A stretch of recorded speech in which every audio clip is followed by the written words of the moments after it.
Sveiki, gerbėmieji. Kaip ir žadėjau, šiandien transliuosime, kaip pasidaryti cepelinų dešrą.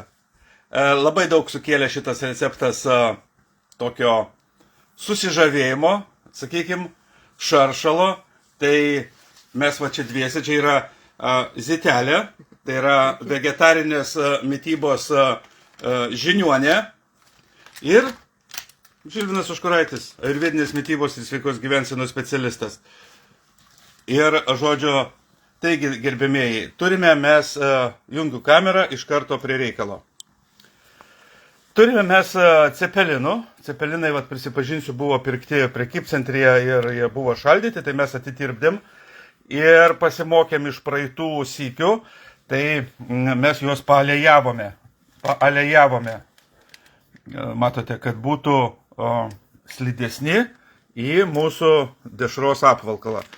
Apvalkalas dešros yra vokiškas, 5 sluoksnių, profesionalus. Daugelis, kurie nėra vegetarai, jie kasdien valgo ten dešras plastiko, tam apvalkale.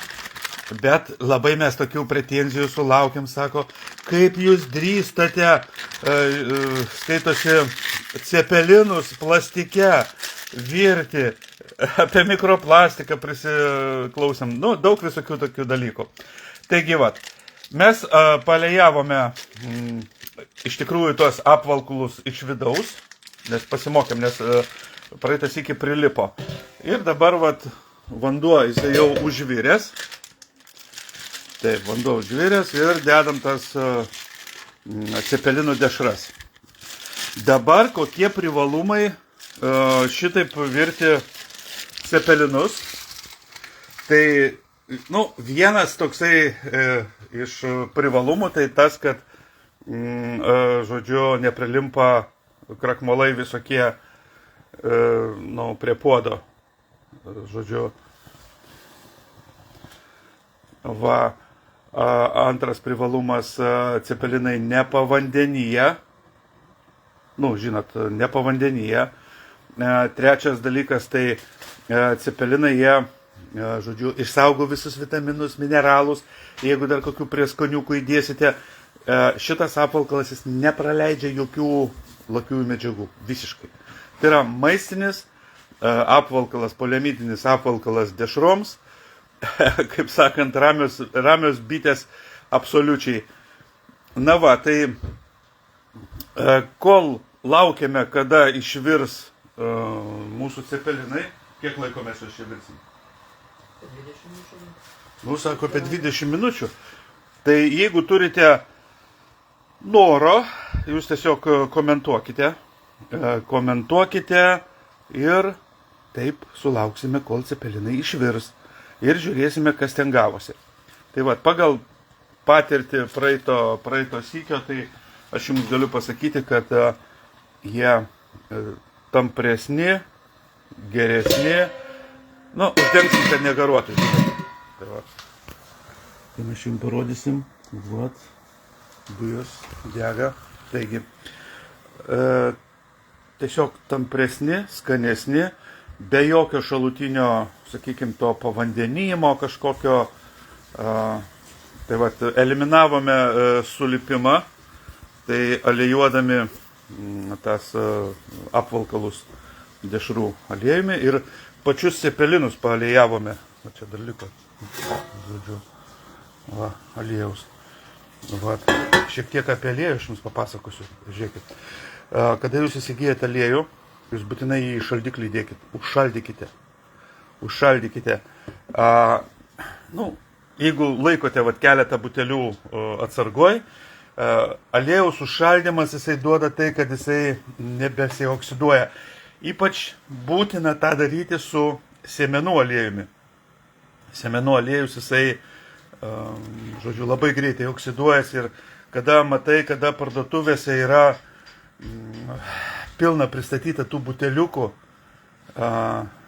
tiesiog supranti, kad tai yra visiška nesąmonė, kadangi šviesa kenkia, tie buteliukai semenų aliejų konkrečiai būna jie tamsesni, bet vis tiek pastoviai tenai kiaurą parą šviesa. Nu, galima sakyti, kiaurą parą lentynose.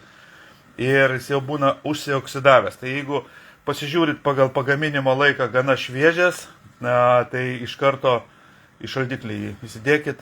Tai va tai pagal tai tą informaciją, kurią žinau, visas aliejus turi būti pardavinėjamas iš šaldiklių. Aš nekalbu apie tą aliejų, kuris yra rafinuotas, tai yra tenai dizelinių automobilių kūras. Žinot, rafinuotas. Tai va, tai tiek liktai apie aliejus. Va, dabar turim čia tokį mėlyną gražų buteliuką. Čia yra druskos tirpalas. Nustojame vartoti druską, kur barsto, žinot. Nebebarsto mes tos druskos. Tu laiką nuėmėjai, žinai dabar jau. Kadangi labai didelis kiekis stiklo ir silicio nuosėdų, tai yra smėlio. Ir žmonės suvartoja. Mes darėm čia receptą su lietuviška kimči. Tokį. Ir ten reikėjo Pekino kopūstų sūdymui, reikėjo paimti 10 litrų vandens ir 900 gramų druskos. Mes ištirpdėm ir net aš buvau tokiam šoke, koks kiekis nuosėdų. Stiklas, smėlis, tai tada užpylėm, žodžiu, tos kopūstus grinai to tirpalu ir super. Jeigu jūs užberėte druską, tai žinokit, kad kopūstuose tenai, ir raugintose kopūstuose, ypač atkreipkite dėmesį, lieka tos nuosėdos. Kada jūs vartojate, tai būna, patenka į žarnyną tie kristalai, tie kristalai tų druskų ir pjausto sieneles.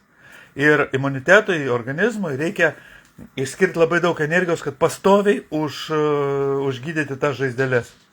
Plus, iš tų silicio, iš to smėlio gaunasi, formuojasi akmenys. Akmenys tiesiog. Vat, inkstuose, žinot, ten takuose įvairiuose. Gaunasi kaip perlamutrinė kriauklė, žinot. Į kriauklę patenka smiltelė, jinai apaugina perlamutrų, kad, nebraižytų ir jai nepudrintų smegenų tas smėlis. Tai vat, kažkokią analogiją galima su to, tik mes ne perlamutrų užsiauginam daugiasluoksnius tokius, žodžiu.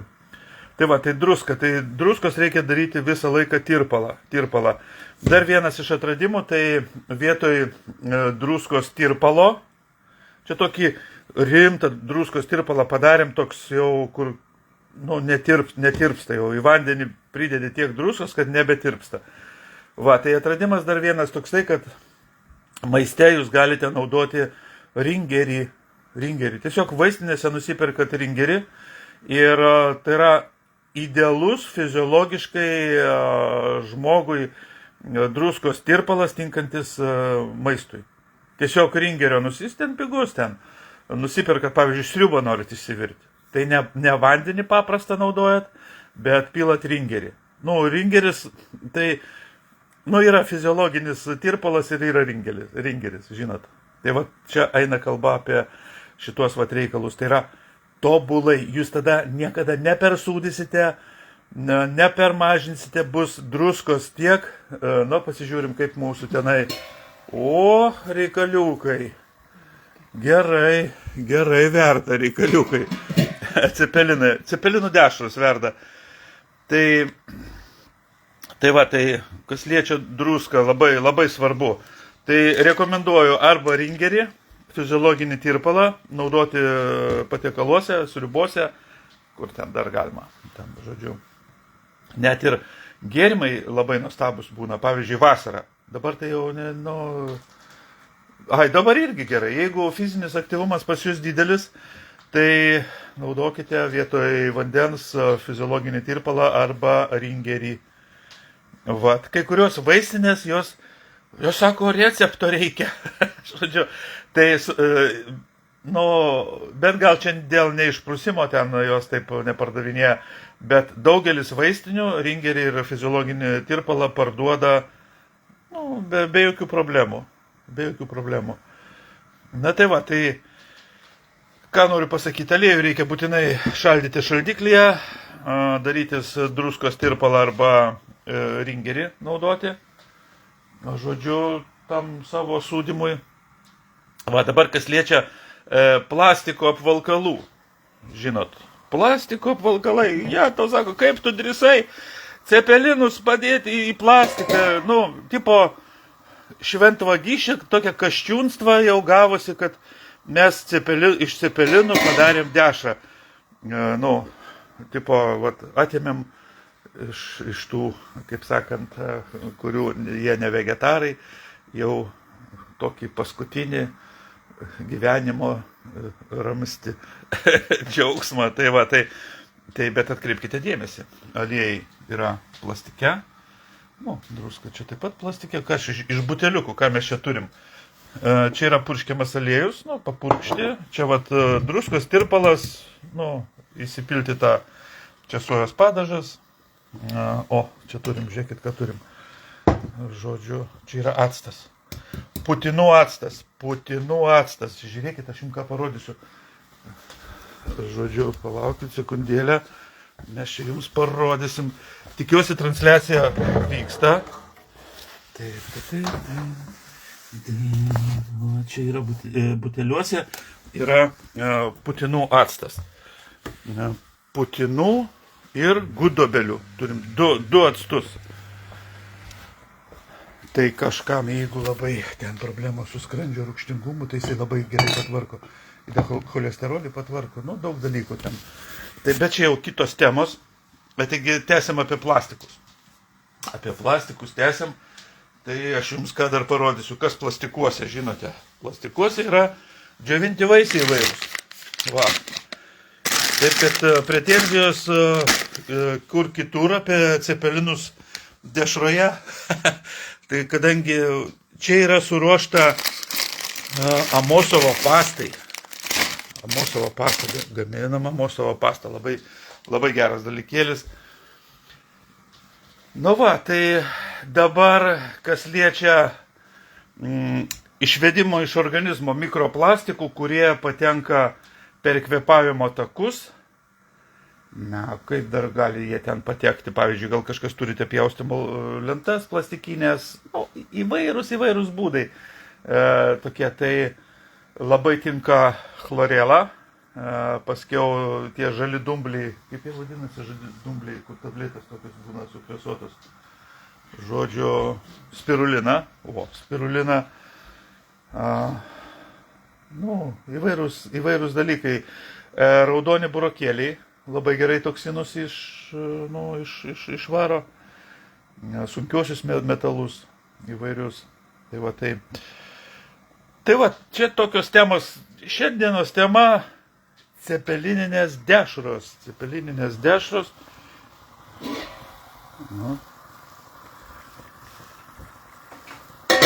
Aš įjungsiu biškį tą gartraukį, nes garso kokybė nemanau, kad jisai pamaišys. Jos išsipučia ten labai gerai, cepelinukai džiaugiasi, ten vartosi tuose apvalkaluose, jie ten būna labai, kaip sakant, laimingi. Cepelinai vegetariniai, su varške. Galima rasti prekybcentriuose vegetarinių cepelinų. Žodžiu, galima patiem pasidaryti. Ir mes ir darom. Bet grinai dėl jūsų, kaip sakant, darom šitą transliaciją. Žinote, kad cepelinai ir didžkukuliai tai yra du skirtingi produktai. Cepelinas tai yra iš tarkuotų bulvių, didžkukulis yra iš virtų bulvių. Tai tokie dalykai. Zitelės, paklausim, kiek laiko jau praėjo. Klausykit, praėjo 10 minučių. 10 minučių, bet užsibrėžėm virti 20. 15 piškai per mažai, ne? Zitelė. Juokiasi, sako, bus pužaliai. Kaip pužaliai? Žinot, bulvės. Saky, žalios bulvės irgi gerai skrandžiui, ten rūgštingumą nuima iš vis. Bet, tai mielieji, paklauskite kažko apie kažką. Paklauskite, nu, komentaruose čia matau, kad žiūrite. Gal biškį pradėmsiu, kad būtų toks va, biškį judesio, garo judesys. Taigi, tokie va dalykai apie cepelinus, aliejų ir tas dešras. Dešrų apvalkalai yra labai atsparūs temperatūrai, 5 sluoksniai, vokiški ir jie neplyšta, kas labai gerai. Žmonės vartoja ir kepimo plėvelės, ten visokius ten dalykus, ten taip, kad vis tiek technologiškai yra taip padaryta, kad tie maistiniai plastikai, jie neišskiria mikroplastiko į maistą. Aš taip suprantu, mikroplastikas tai plastiko dalelės kažkokios plastiko dalelės, kurios, ten kažkur prilimpa jau organizme ir jų problema ta, dėl ko tas mikroplastikas, kad dažniausiai jie nepasišalina iš organizmo, bet turi statinį krūvį. Suprantat, toksai vat. Ir jisai makaluoja kažkam. Reikia labiau įsigilinti, reikia pasigilinti tą temą, žodžiu. Tai va, tai yra tokie va dalykai. Taigi, Zitelė parašė jau padėklą. Reiškia, jau liko minučių. Kiek liko minučių? Panašiai apie 5 minutės. O už lango kokia temperatūra? Kiek laipsnių minus? Pasakysiu, kiek bus minusinė temperatūra. Taip. Už lango žiema. Žiema šiemet tai kapitalinė. Taigi. Parašykit, pakomentuokit, kiek pas jūs už lango temperatūra.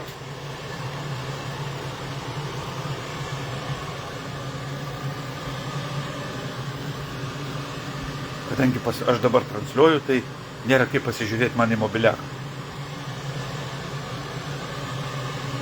Taip, liko kokios tikriausiai jau 3 minutės. Smagumėlis. Taigi jūs matote istorinį įvykį, genialų išradimą, tai yra cepelinų dešros. Cepelin dešrės.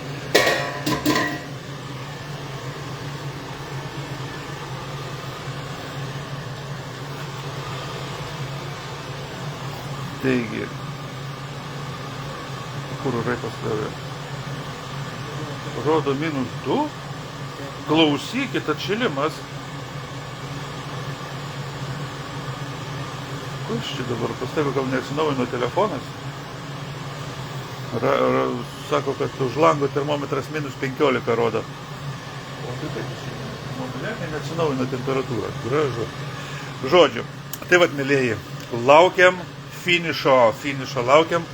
Kiek liko minučių jau iki pabaigos?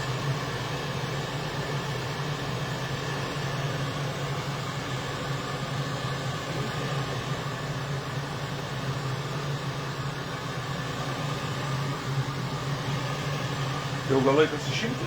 Kiek liko laikas?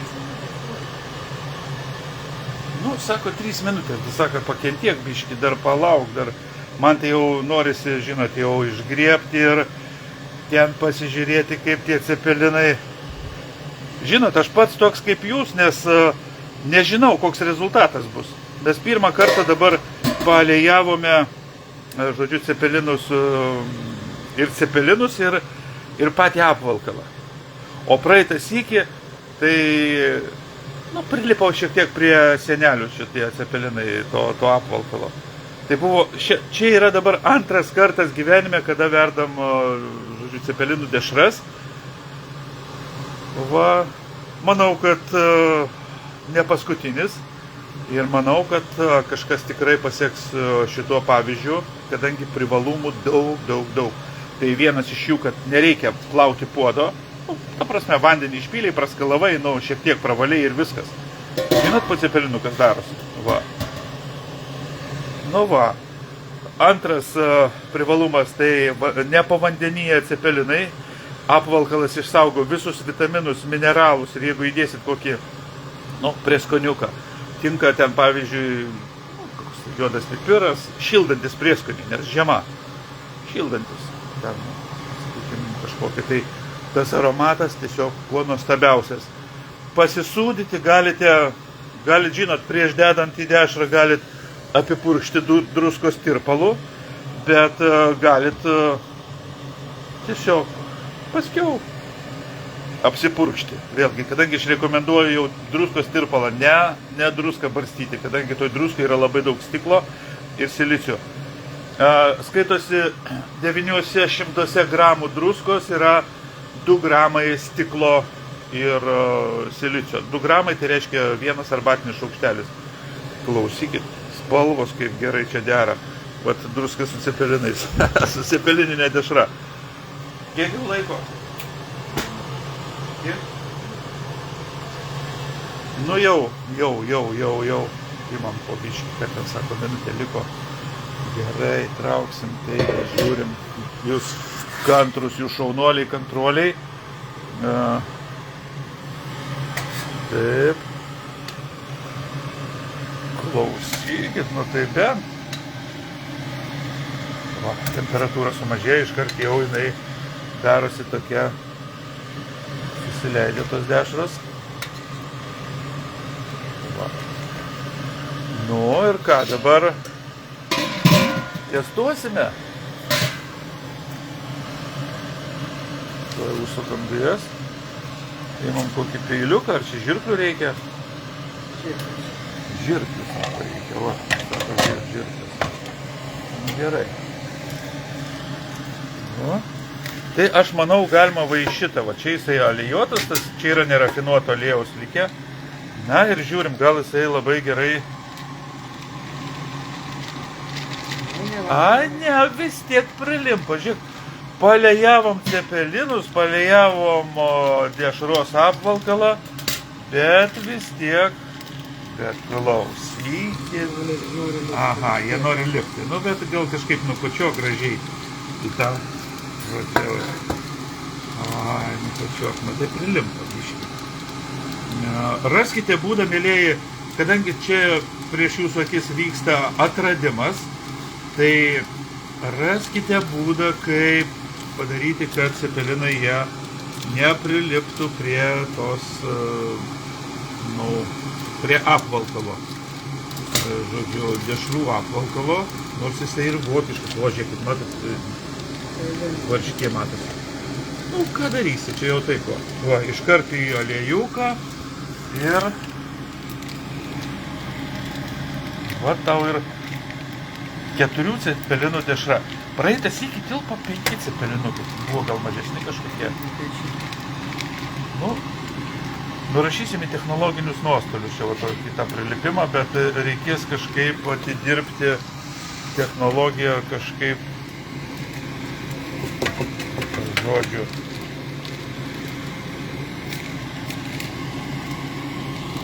Na, taip, antra dešra.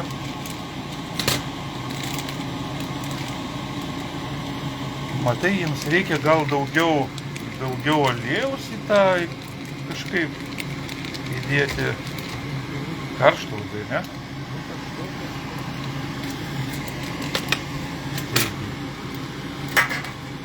Aš čia pavartysiu šiek tiek. O, aliejuojasi, kai jau virti, tai aliejuojasi pasaka, kaip gerai. Žinot? O. Va, taip, va, cepelinukai. Įdarų tai galima prigalvoti, kokių tik tai norit. Galite su kimči įdarą, galite su baklažanais, galite, va, kaip ir čia, va, su varškė. Tiesiog pajuskite tokią laisvę ir ištestuokite pilnai. O, kaip prilipas, matai? Daug ir aliejaus yra, bet matai. O, kažkaip ir buvo ir gale aliejaus ir visko, bet, va, reikia kažkokį, rasim būdą. Tai ką, mėlėjai, gero jums gyvenimo, laimės, meilės, pinigų, dar daug cepelinų dešrų, kad pridarytumėt. Nu ir tiek, Gero jums gyvenimo. Iki.